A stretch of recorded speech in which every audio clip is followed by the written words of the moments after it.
MUJU began at the Tricycle Theatre back in 2004. There was a call out to bring Muslim and Jewish actors, performers together. I joined as an actor, just as MUJU went from being a youth group to a charity. And that's where MUJU, as it is now, was really born. Then we ran an Upstarts Festival, which brought together Muslim and Jewish artists from theatre, music, film.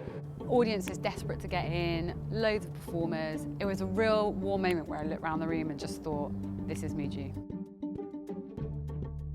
I would see MUJU as an arena for creative work, theatre making, which actually invites Muslims and Jews to come together through a shared passion for creating art. It's a symbol of how creativity can be used to make difficult conversations happen. Things at MUJU get harder around times of heightened conflict in the Middle East. That can be a real challenge, talking about peace, like what is peace? The Peace Lab is about creating a space in which Muslims and Jews can come together to question the concept of peace. Today, the MUJU group are rehearsing and putting together a sharing piece that they'll be performing at 5 o'clock today at the Al Hoy Foundation in North London. And near us is the mosque that actually used to be a synagogue, which makes it a really great place for a MUJU event. It's a realisation process, an acknowledgement process of the complexity of peace, that when we talk about it, it's not an even playing field. It's also kind of thinking of how does that influence Muslim-Jewish relationships locally in relation to the Middle East. The first half of the first day was spent just developing that trust through a whole manner of games and exercises and breaking bread. That breaking bread exercise will create a level of trust, engagement, a bond.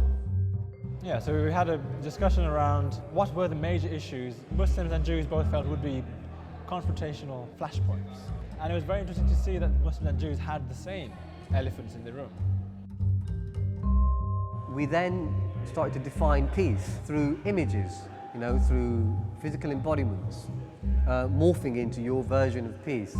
And then representing that through sound and words and phrases and representing that collectively and individually. I like the exercise about power and status when we had to use chairs to represent power. While everybody else was involved in the carnage and shooting each other and all the typical reflections of, guns and all this kind of stuff were there, and Salman decided to take a selfie. It then seemed as though he had more power, so it created an interesting question about who actually has power in any given situation. So one of the exercises we did was around privilege and labels. You've got chocolate on one end and everybody's racing to get it, and just before they race, you ask them questions about their privilege, It's to really show how certain barriers and certain labels, how damaging and how unfair and how unequal they can make a society. That race for chocolate is indicative of life. If you had a chance to say something to your mother, what would you say? Mom, I don't love you. A family is really a symbolic microcosm of peace and conflict and international relationships. I have a confession to make. What? I'm pregnant too. You could see the continents of the world as a family having more peaceful and less peaceful moments. However, the first thing anybody does when they think about peace is think about doves and fluffy clouds. Some people were coming in and being this meek character. And that made everybody think, well, why has peace got to be meek? Why is it that war and conflict has to be strong and muscular and sexy? If you think about it, it's very easy to think of countries as entities. We did different countries, and with the USA, we had a lot of big and smiley, countries have archetypes, and it's about exploring those archetypes and how people relate to them.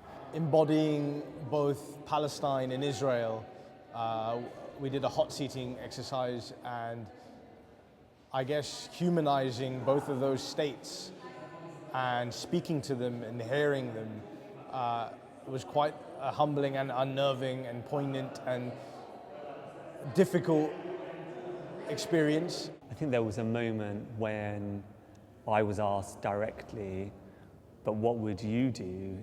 There have been moments in the day when it's become really crystal clear to me that my point of view is very, very one-sided, and that there are completely opposite perspectives to mine. The only voices we hear and the only narratives we hear of Muslims and Jews on a wide scale are ones of conflict and conflation. Jews are conflated with Zionists, are conflated with Israel. Muslims are conflated with terrorism and ISIS. So it's really about saying, hold on, let's deconstruct all those narratives and let's bring out a much more authentic and nuanced voice from within the community. People should come to MUJU because it's the only space, I feel, that provides the safety, the freedom, and the creative expression. I would definitely invite my friends to MUJU. I feel like it's a really good platform, really good way of channeling whatever feelings or thoughts they have and they want to share and create. MUJU isn't about getting everyone to sing from the same hymn sheet. People should come to MUJU because it'll take you out of your comfortable zone and open your eyes. It's about genuine listening and understanding and being challenged. MUJU has run for 10 years, and it's really important that Muslims and Jews have that dialogue in times of conflict and in times of peace.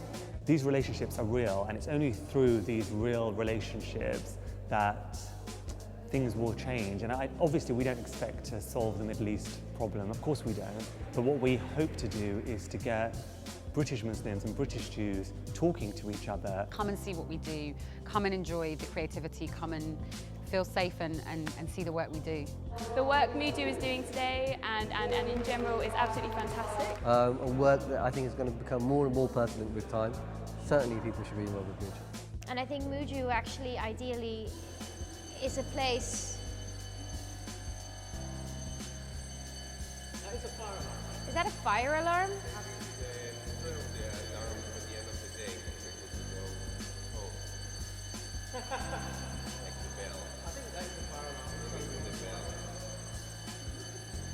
So as you can see, we're under attack. No. So yeah, go on, say it's a rocket. Yeah. What should we do? Should we go outside? Should we?